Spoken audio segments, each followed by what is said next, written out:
Good morning, students. Today I am going to explain you chapter number 2 of First Flight book, Nelson Mandela, Long Walk to Freedom.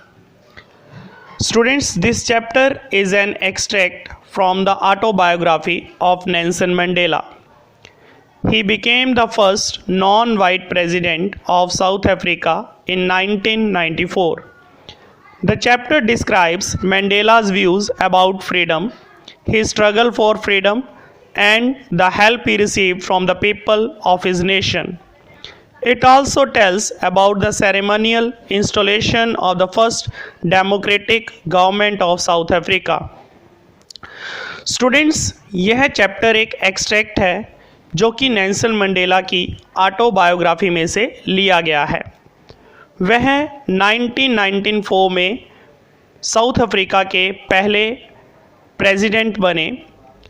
इस chapter में Nelson Mandela के views बताए गए हैं, उनकी आज़ादी के बारे में, उनकी आज़ादी के लिए जो उन्होंने स्ट्रगल की उसके बारे में, और साथ ही साथ उनके देश के लोगों ने इस स्ट्रगल, इस आज़ादी को, फ्रीडम को हासिल करने में जो उनकी सहायता की, उन्होंने इसके बारे में भी बताया है।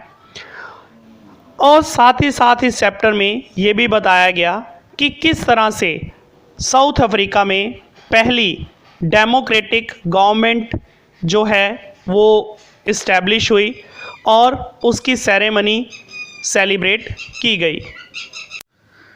Students, now I'll explain the complete summary of the chapter.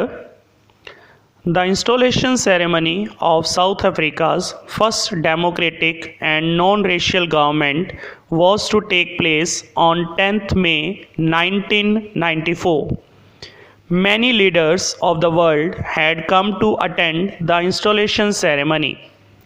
The venue of the ceremony was the amphitheatre formed by the Union Building in Pretoria. Nelson Mandela's daughter Zinani was with him. Mr.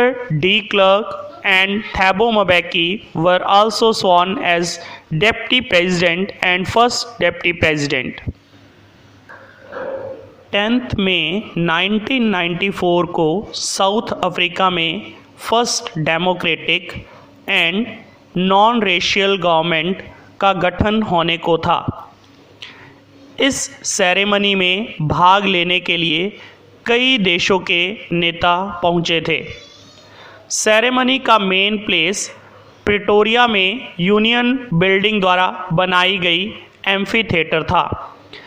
Nelson Mandela की daughter जिनानी भी उनके साथ थी। Mister de Klerk और थाबो mbeki को उपराष्ट्रपति तथा प्रथम उपराष्ट्रपति की शपथ दिलाई गई। Nelson Mandela addressed the guests and the world at large. He promised to provide great hope and glory to the newborn freedom. He resolved to create a society that people would feel proud of. He also thanked the people who had helped in African struggle for democracy and emancipation. Mandela assured all the people to end discrimination of all kinds. He resolved never to allow his people experience any kind of oppression of one by the other. इस occasion पर Nelson Mandela ने अतिथियों तथा विश्व के दूर देशों से आए लोगों को एड्रेस किया। उन्होंने नई मिली आज़ादी के लिए भरपूर आशा और ग्लोरी दिलाने का वादा किया। उसने एक ऐसे समाज की संरचना का प्रस्ताव किया जिस पर लोग गर्व करेंगे। उन्होंने उन लोगों का भी धन्यवाद किया जिन्होंने अफ्रीका में लोकतंत्र तथा स्वतंत्रता स्थापित करने में, संघर्ष करने में उनकी सहायता की। उन्होंने उन लोगों को भी आश्वासन दिया कि सभी प्रकार के लोगों के साथ कोई भी भेदभाव नहीं होगा। उन्होंने प्रण किया कि उनके लोग कभी भी दूसरे द्वारा नीचा अनुभव नहीं करेंगे। After the installation, South African jets and helicopters rode over the Union buildings. It was their way of showing military's loyalty to the democratically elected government. The generals of the South African Defence Force and police saluted Mandela and expressed their loyalty. The two national anthems were played on that day. शपथ ग्रहण करने के बाद south African jets और helicopters का एक group union building के ऊपर से गरज उठा। यह डेमोक्रेटिक वे से चुनी हुई सरकार के प्रति सैनिक वफादारी प्रदर्शित करने का उनका अपना ढंग था। साउथ अफ्रीकन डिफेंस फोर्सेस और पुलिस जनरल्स ने भी मंडेला को सलामी दी और अपनी वफादारी व्यक्त की। उस दिन 2 नेशनल एंथम्स प्ले किए गए। Nelson Mandela then traces the history of the political developments from the first decade of 20th century. The white people in South Africa got together and developed a system of racial domination against the blacks. It resulted in a very cruel society. That system has been demolished. A new system based on equal rights for all has been developed. This has been possible only because of the sacrifices made by many people. तब Nelson Mandela ने अपनी speech में 20th century में first decade से हुई राजनीतिक घटनाओं का इतिहास स्मरण किया। उन्होंने कहा कि उस समय साउथ अफ्रीका के वाइट पीपल इकट्ठे हो गए थे और उन्होंने ब्लैक्स के अगेंस्ट रेशियल डोमिनेशन सिस्टम की स्थापना कर डाली। इससे क्रूअल सोसाइटी का विकास हुआ। फिर नेल्सन मंडेला ने अपनी स्पीच में कहा कि अब उस व्यवस्था का अंत हो चुका है और अब सभी के लिए इक्वल राइट्स पर बेस्ड व्यवस्था आ चुकी है। यह सब अनेक लोगों के बलिदानों से ही संभव हुआ है। The system that separates people on the basis of their race caused much pain to the African people. The wounds given by this system will take a long time to heal. On the other hand, people of great wisdom, courage, and generosity have also come out of this system. Such people are the greatest wealth of a country. These people taught many things to Mandela.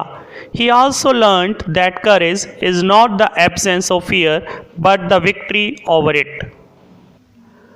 Mandela ने अपनी speech में कहा कि जो system लोगों को उनकी नस्ल के आधार पर बांटता है उसने अफ्रीकन लोगों को बहुत दुख दिया है। इस सिस्टम के द्वारा दिए गए घावों को भरने में बहुत लंबा समय लगेगा। दूसरी ओर इस सिस्टम ने बहुत ही विवेक, साहस और उदारता से संपन्न लोगों को भी जन्म दिया है। ऐसे लोग देश के लिए महान संपत्ति होते हैं। ऐसे लोगों ने मंडेला को कई बातें सिखाई हैं। उसने यह भी सीखा कि साहस का अर्थ डर की अनुपस्थिति नहीं बल्कि इस पर विजय हासिल करना है। Nelson Mandela believes that every man has 2 types of obligations. One has obligations towards family and towards one's nation. In a country where one race oppresses the other, these obligations cannot be easily fulfilled. Mandela realized this when he became an adult. It increased his desire for freedom. He started thinking about freedom in terms of a group of people or as a race. It made him bold. At this time, he joined the African National Congress. आगे Nelson Mandela ने अपनी speech में कहा कि उसका विश्वास है कि प्रत्येक मनुष्य में 2 प्रकार की ऑब्लिगेशंस होती हैं, एक अपने परिवार के लिए और दूसरी अपने राष्ट्र के लिए। जिस देश में एक नस्ल दूसरे का दमन करती है, वहाँ ये दोनों ऑब्लिगेशंस आसानी से नहीं पनप सकती। उन्होंने इसे एडल्ट होने पर अनुभव किया था। इसने उनकी फ्रीडम के लिए डिज़ायर को और ज़्यादा बढ़ा दिया। उन्होंने लोगों के एक समुदाय या एक नस्ल के रूप में फ्रीडम के बारे में सोचना शुरू किया था। इसने उन्हें और ज़्यादा साहसी बना दिया।